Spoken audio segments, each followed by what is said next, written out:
बोलो जय छत्तीसगढ़ माता की। ऐसा बोलना है ना। ओ, चलो देखो, छत्तीसगढ़ का अर्थव्यवस्था पढ़ाऊंगा ना, जसपुर जिला नहीं, समझ गए। मोटा मोटा चीज क्या है कि अभी जैसे एग्जाम्स होने वाले हैं, तो उस एग्जाम्स में आपका, तुम लोग भी अगर मान लो अपेयर हो रहे हो, तो अभी सबसे पहले हमको आपका कुछ चीजें जो आपका जैसे छत्तीसगढ़ का नेशनल स्टेट इनकम है, जीएसडीपी जिसको बोलते हैं अपन, और दूसरा आपका छत्तीसगढ़ का पर कैपिटा इनकम, दो चीज जैसे बता देखो।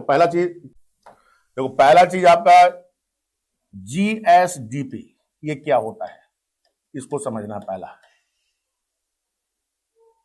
जहां समझ में नहीं आया पूछना है।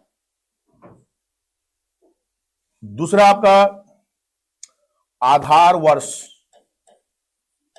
वर्ष बेस ईयर, ये क्या होता है, ठीक।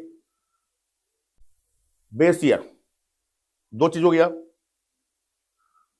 अब इसमें आपका बेस ईयर के आधार पर अपना जैसे जीएसडीपी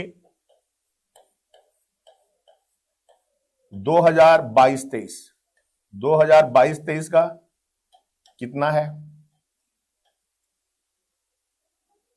ओके।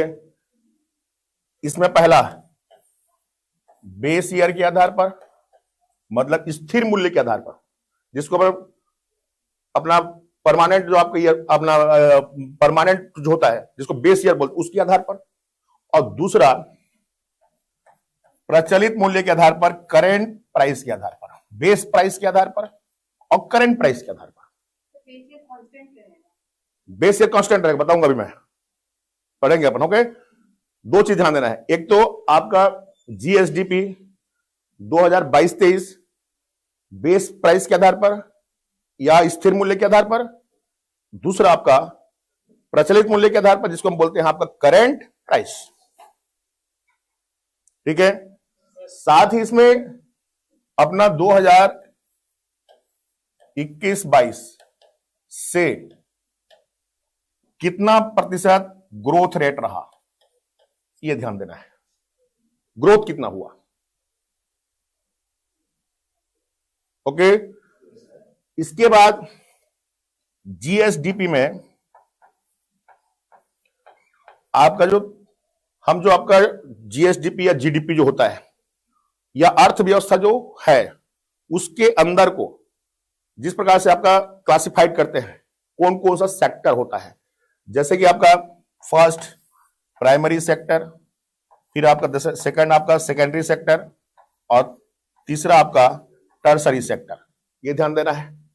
तीनों सेक्टर का अर्थव्यवस्था में कितना योगदान है, कितना पार्टिसिपेशन है, ओके। ये भी बेस स्थिर मूल्य के आधार पर और दूसरा प्रचलित मूल्य के आधार पर, और फिर उसका ग्रोथ रेट कितना रहा, ओके। उसके बाद फिर आपका चौथा नंबर पर आ जाएगा पर कैपिटा इनकम, लास्ट। अभी 2022-23 में हमारा आपका प्रति व्यक्ति आय कितना है, देश का कितना है, पिछले बार कितना था, और उससे कितना ग्रोथ हुआ है, इन पॉइंटों के आधार पर हमको देखना है,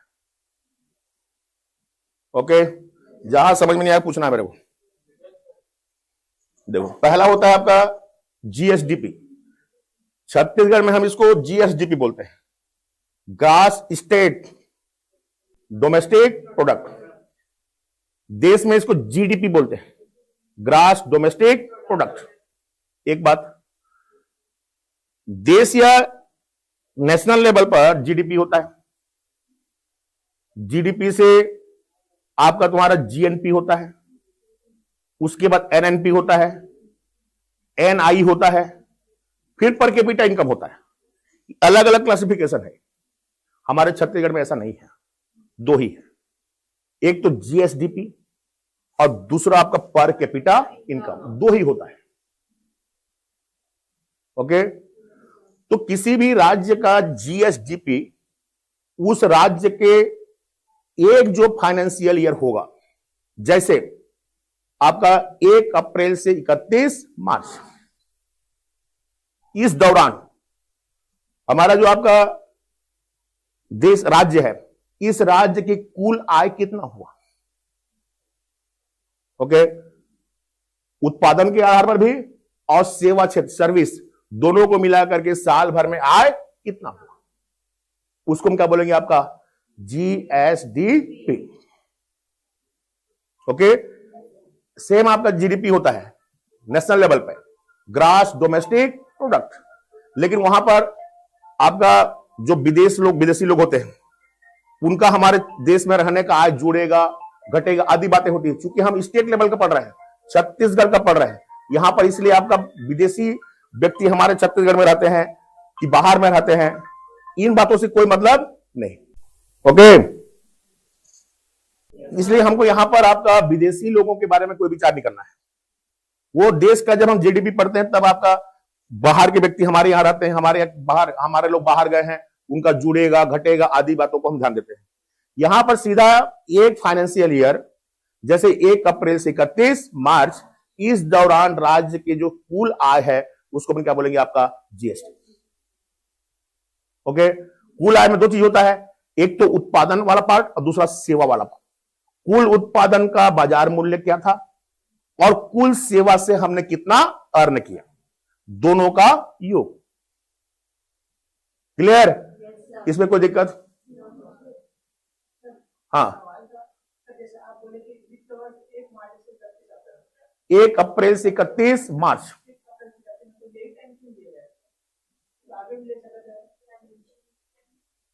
इसलिए ऐसा लिया गया है क्योंकि आपका हमारे देश में आपका जो मानसून होता है, मानसून के आधार पर देश का कृषि अर्थव्यवस्था शुरू होता है। जैसे अप्रैल के महीने के बाद आपका मई जून के महीने से फाइनेंशियल अपना कृषि अर्थव्यवस्था क्या हो जाती है, शुरू, और एक्चुअल में खत्म कहां पे हो रही है, आपका अप्रैल के जस्ट बाद नया आपका मानसून अर्थव्यवस्था क्या हो रही है, शुरू। इसलिए 1 अप्रैल रखा गया है ताकि आपका कृषि अर्थव्यवस्था से अपन मैच कर सके। ओके, जैसे आपका आरबीआई होता है उसका 1 जुलाई होता है, जैसे आपका अंग्रेजों का अलग था, लेकिन हमको आपका हमारे सुविधा के आधार पर क्या रखा गया है, आपका 1 अप्रैल से 31 मार्च। ठीक है, अब देखो कि जीएसडीपी जो होता है इसको हम आपका 2 प्रकार से व्यक्त कर सकते हैं। किसी भी आपका अर्थव्यवस्था को व्यक्त करने के लिए जब हम पिछले किसी वर्ष, ऐसा कोई वर्ष जहां पर आपका राज्य की जो अर्थव्यवस्था रहती है वो उसकी इस दशा स्थिति सामान्य स्थिति रहता है, जैसे उस साल बाढ़ नहीं आया है, सूखा नहीं पड़ा, और अर्थव्यवस्था कैसे रही, सामान्य रूप से सामान्य रहा, उस ईयर को अपन आपका आधार वर्ष मानते हैं। जो हमारे देश में आपका अर्थव्यवस्था का गणना करने वाली जो संस्था है, अपना सेंट्रल स्टेटिस्टिकल ऑर्गेनाइजेशन सीएसओ आपका अर्थव्यवस्था का अनुमान लगाती है, आंकड़ा गणना करती है, उसके द्वारा आधार वर्ष की घोषणा होता है। आधार वर्ष उस वर्ष को रखा जाता है जो मतलब आपका मानसून के आधार पर और अर्थव्यवस्था के आधार पर जो वर्ष सामान्य रहता है। जैसे मैं भी बताया आपको कि बाढ़ सूखा वगैरह ना पड़ा हो और कृषि वगैरह, उद्योग, अपना सेवा क्षेत्र, सबकी आपका उत्पादन वगैरह कैसा रहा, वो आपका सामान्य। देश में पहली बार 1956 में सीएसओ ने आपका पहली बार देश के अर्थव्यवस्था का आपका आंकड़ा जारी किया। कब से रेगुलर जारी होता है, बहुत पीछे पर नहीं चलेंगे, अभी आपका 2014-15 से छत्तीसगढ़ या देश के अर्थव्यवस्था का आधार वर्ष 2011-12 को माना गया है, 2011-12। उसके पहले 2004-5 था आधार वर्ष, उसके पहले 1993-94 था, उसके पहले 1981-82 रहा है। ओके, और अभी विगत आपका साल भर से 1.5 साल से ऐसा आपका सीएसओ का अनुमान चल रहा है कि आधार वर्ष को फिर से आपका चेंज करने का आपका बात चल रही है। 2017-18 को आधार वर्ष बनाने की आपका बात चल रही है, लेकिन अभी आपका आधार वर्ष क्या है? आपका 2011-12। तो ये आपको ध्यान देना है, आधार वर्ष। क्लियर? वहां से आगे चलते हैं। अब देखिए, आधार वर्ष के आधार पर अब जब हम आपका छत्तीसगढ़ राज्य के जीएसडीपी की बात करते हैं, तो छत्तीसगढ़ राज्य के जीएसडीपी जो है आपका स्थिर मूल्यों पर, आधार वर्ष के आधार पर, बेस ईयर के आधार पर, कांस्टेंट प्राइस के आधार पर, जिसको हम बोलेंगे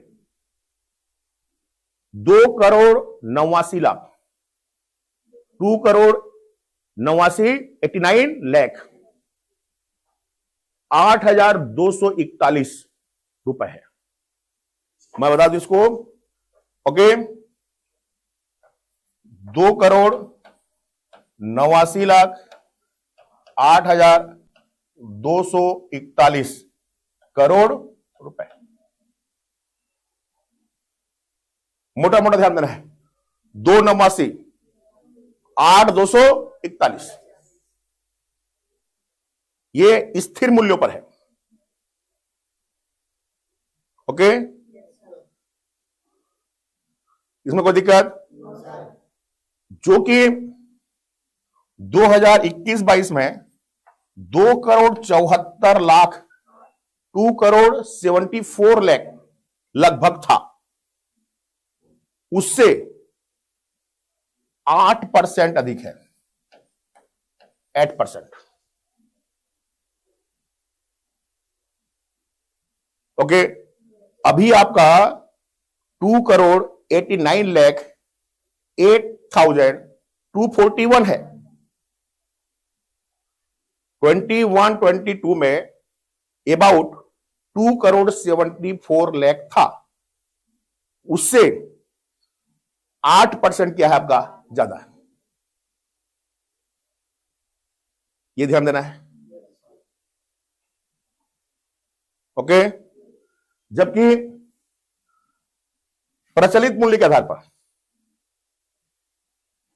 प्रचलित मूल्य के आधार पर अगर अपन देखें आपका, तो 4,57,00,000, ओके, 60,000, 60,000, 2,57,00,000 60,826 at 26, ये है, ये प्रचलित मूल्य पर है। प्रचलित मूल्य हमेशा आधार मूल्य से क्या होगा? ज्यादा होगा। हम आधार मूल्य की बात कर रहे हैं, मतलब 2011-12 के अनुसार बात कर रहे हैं। अब प्रचलित मूल्य मतलब 2022-23, इसलिए हमेशा आपका जो करेंट प्राइस पे आपका डाटा होगा वो हमेशा ओके कांस्टेंट प्राइस से क्या होगा? ज्यादा होगा, लगभग 2 गुना है। देखिए आप 289 से कितना है आपका? 457।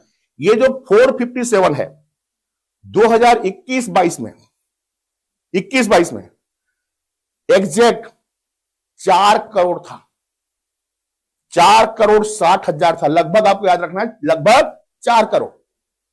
अभी आपका 4,57,00,000 है। 2021-22 में था 4 करोड़, लगभग 4,60,000 था। आप याद करने के लिए अनुमान लगभग बोल सकते हैं 4 करोड़, 4 करोड़ था। उससे 10.60, लगभग आपका 10.5%, 10.60% क्या है? ज्यादा है। ओके, स्थिर मूल्यों पर ग्रोथ है 8%, जबकि करंट प्राइस पर ग्रोथ कितना है आपका? 10.60%। स्टेट करंट प्राइस पर 4,57,00,000 है, और वो कितना है? 2,89,00,000। पहले कितना था? 2,74,000 था लगभग, और ये कितना था? 4 करोड़ था लगभग। 4 करोड़ से बल्कि 57,00,000 और बढ़ा है, 4 करोड़ से 57,00,000 बढ़ा। देखिए तो 4 करोड़ कितना हो गया? 57,60,826, जबकि वो कितना हो गया है? 2,74,00,000 था, बढ़कर 2,89,00,000, जो कि 8% क्या है? ज्यादा है। याद हुआ? ये है जीएसडीपी। ओके, अब देखिए आपका कि ये जो है जीएसडीपी में मैं क्या बताया, सेक्टर के अनुसार जब हम आपका जीएसडीपी को सेक्टर के आधार पर तोड़ेंगे तो पहला प्राइमरी सेक्टर, दूसरा सेकेंडरी और तीसरा टर्शरी। ओके, जब हम आपका स्थिर, यहां पर भी दो भाग में टूटेगा, स्थिर मूल्यों के आधार पर अपना योगदान और प्रचलित मूल्य के आधार पर योगदान, दो होगा।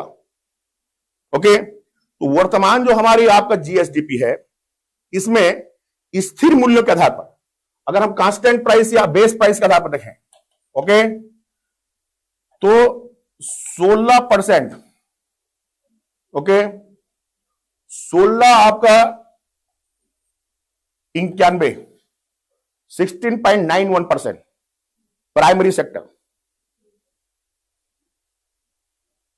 ओके, सेकेंडरी जो है आपका 49.88%, 88%। देखो 91 से आपका 3 कम, लगभग ऐसा ट्रेस होता है।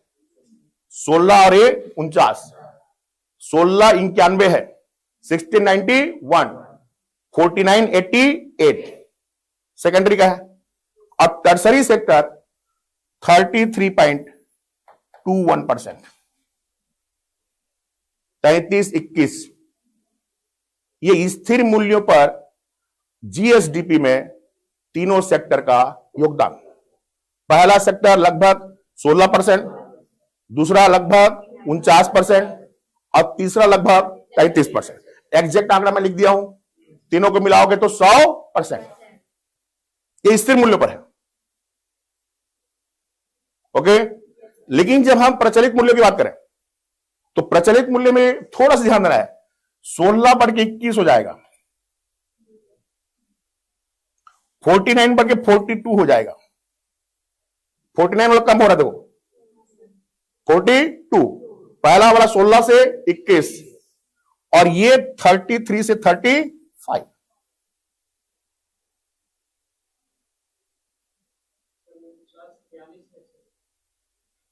प्रचलित मूल्य पे बता रहा हूं, बताऊंगा उसको आपको। पहले आप जो आंकड़ा चेंज हो रहा है उसको ट्रेस करो। जैसे 16 से कितना हुआ है, 21, ओके, और 49 से कितना हो रहा है, 42, ओके, और आपका 33 से 35, ओके, ये है 21.79%, ओके, 42.28% और 35.93%। थोड़ा सा ट्रेस करोगे क्या हो जाएगा। देखो स्थिर मूल्य पे 16 और 49 और 33 है। अभी पॉइंट के बाद को ध्यान मत दो, 16, 49 और 33 है ना। प्रचलित मूल्य पे अपन करंट पे जाएंगे तो थोड़ा सा कंट्रीब्यूशन क्या हो रहा है, आपका चेंज हो रहा है। 16 से 21, 49 से 42 और 33 से 35। ये हमको याद होना चाहिए। पॉइंट के बाद का डाटा जो है आपका धीरे से पकड़ना है। ओके, जैसे कितना था, 16 91, 49 88, 33 21, कितना चेंज हुआ, 21.79, ओके, 42.28 और आपका 35.93। ओके, याद हुआ। अब इसमें आपका ये दो हो गया। एक तो आपका मतलब स्थिर मूल्यों पर आपका जीएसडीपी में तीनों सेक्टर का योगदान, और दूसरा आपका प्रचलित मूल्यों पर तीनों सेक्टर का योगदान। तीनों सेक्टर जो होता है वो पहले प्राइमरी सेक्टर है। प्राइमरी सेक्टर मतलब प्राइमरी, एक्चुअल में प्राथमिक। प्राथमिक का मतलब होता है जो सीधा प्रकृति से हमको उत्पाद मिलता है उसको हम प्राइमरी में रखते हैं। जैसे इसी में आएगा क्रॉपिंग, फसल एक, दूसरा इसमें आता है आपका एनिमल हस्बेंड्री, पशुपालन, तीसरा इसमें आता है आपका मत्स्य पालन, फिशरीज, 3 हो गया, चौथा इसमें आएगा वानिकी, हार्टिकल्चर। अब पांचवा इसमें आता है खनन, माइनिंग। यहां पर ध्यान देना है कि स्टेट लेवल में जब हम आपका तीनों सेक्टर की बात करते हैं तो माइनिंग वाला प्राइमरी में है, लेकिन जब नेशनल लेवल पे तीनों सेक्टर की बात करते हैं तो माइनिंग वाला सेकेंडरी में आता है। इसको पॉइंट आउट करना है इसको। तो प्राइमरी सेक्टर में आपका 5 सेक्टर हो गया। क्रॉपिंग, फर्स्ट फसल, दूसरा पशुपालन, एनिमल हस्बेंड्री, तीसरा फिशरीज, चौथा वानिकी, हार्टिकल्चर, और पांचवा आपका लास्ट क्या है आपका माइनिंग, खनन। सेकेंडरी में आता है आपका निर्माण एंड बी निर्माण। निर्माण मतलब कंस्ट्रक्शन, बी निर्माण मतलब मैन्युफैक्चरिंग। कंस्ट्रक्शन प्लस मैन्युफैक्चरिंग, ये 2 हो गया। तीसरा आता है आपका इलेक्ट्रिसिटी, और चौथा आता है वाटर सप्लाई। 4 फील्ड आता है आपका सेकेंडरी, जिसको हम उद्योग क्षेत्र बोलते हैं। फिर आता है आपका तीसरा सेक्टर। तीसरा सेक्टर को हम सेवा क्षेत्र ही बोलते हैं। मोटा मोटा बड़ी बड़ी सेवाओं की हम बात करें, इसी में आता है पहले आपका होटल, ओके, आपका तुम्हारा जो आप होटल, व्यापार, होटल और व्यापार, ये बिजनेस वाला फील्ड आ गया, होटल वाला पार्ट आ गया। दूसरा आपका परिवहन, ट्रांसपोर्टेशन एंड कम्युनिकेशन, परिवहन और संचार, ये रहता है। तीसरा आता है आपका फाइनेंशियल सेवाएं, वित्तीय सेवाएं, बैंकिंग वगैरह सब, बीमा, बैंकिंग आदि, जिनको हम बोलते हैं वित्तीय सेवाएं।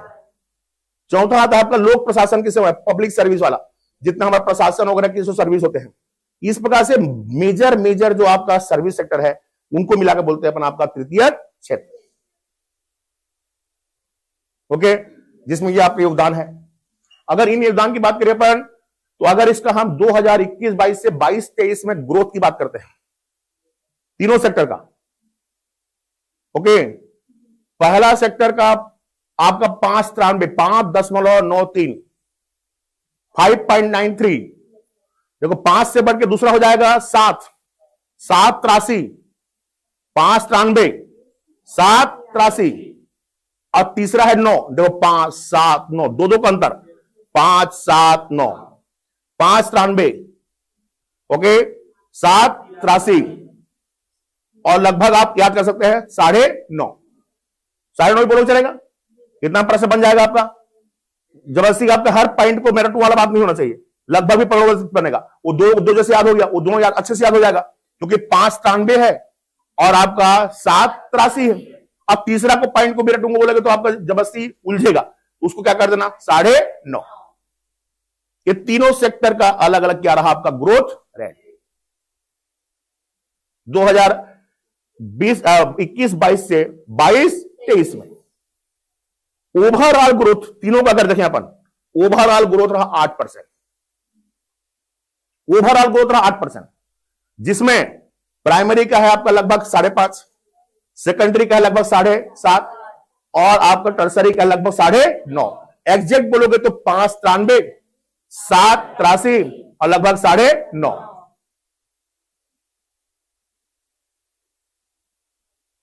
ये सेक्टर याद हुआ? याद करने वाली बात, याद हो जाना चाहिए।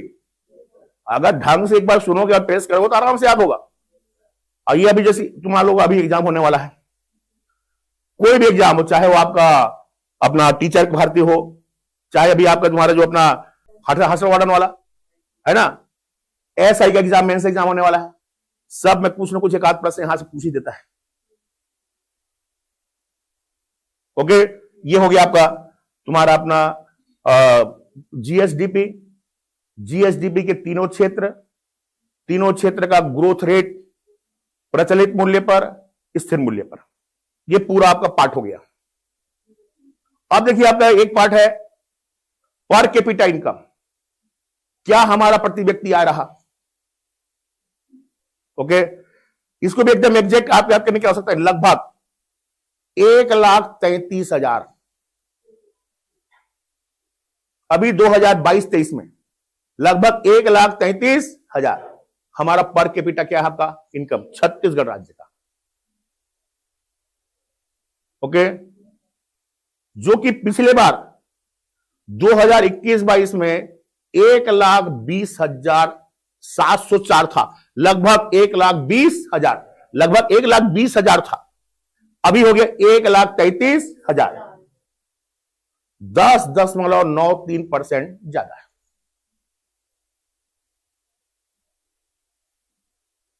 ओके, याद हुआ? अभी आपका हमारा छत्तीसगढ़ का प्रति व्यक्ति आय 1,00,000 लगभग कितना, 33,000, जो कि 2021-22 में 1,20,000 लगभग था, उससे 10.93% क्या है, ज्यादा है। नहीं, इसको एग्जैक्ट याद करना है, 10.93। ओके, क्योंकि आपका इस बार जो आंकड़ा पूछता है उसमें सिंगल आंकड़ा है, डिजिट है। ऐसे क्या करता है आपका 10.93%, 10.67%, 10.28% ऐसा देके पूछ देता है। इसलिए इस टाइप के जो आपका डिजिट होगा उसको एग्जैक्ट करना है। लेकिन जैसे आपका उसका बताया मैं, आपका कई सारा आपका आ रहा है, 593, 583, ऐसा 4-5 तो फिगर है, उनको कभी भी आप एकदम एग्जैक्ट नहीं पूछता, लगभग क्या पूछेगा आपका, अबाउट। ओके, लेकिन जैसे ओवरऑल ग्रोथ रेट है 8%, एग्जैक्ट याद होना चाहिए। एग्जैक्ट ग्रोथ है कितना आपका, 8%। लेकिन अगर जैसे आजकल नया कॉन्सेप्ट आ गया GVA, okay, gross value addition, 7.95% है। ग्रोथ रेट आपका, एवरेज ग्रोथ रेट आपका 8% है, तीनों सेक्टर का औसत, और तीनों सेक्टर का औसत मूल्यवर्धन 7.95, 8% से थोड़ा सा कम, 0.5% कम हो रहा है मात्र। देखो वो कितना है आपका, 8%, और GVA कितना हो रहा है आपका, 7.95%। ओके, जबकि देश का जो आपका प्रति व्यक्ति आय है वो 1,70,000, लगभग 1,70,000 रुपए है। देश का 1,70,000 रुपए है, छत्तीसगढ़ का 1,33,000, 1,20,000 था। ओके, ये याद करना है यार, याद हुआ रे, समझ में आया?